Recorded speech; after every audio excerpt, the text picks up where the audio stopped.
What are the steps international students take to overcome potential barriers when applying for jobs in the US? So that's really what we're all about at inSpring. So this is our entire purpose for being is working with international students to help them bridge the last mile between education and employment.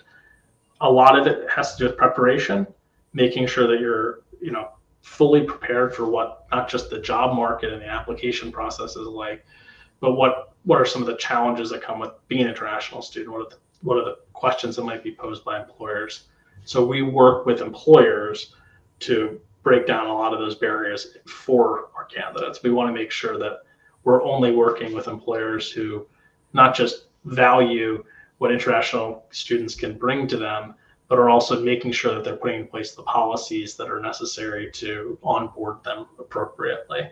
Speaking to international students, the apprentices that we've had in the past, it just seems they don't get much guidance at all. It's kind of, they're paying sometimes $150K, $200K for a US degree.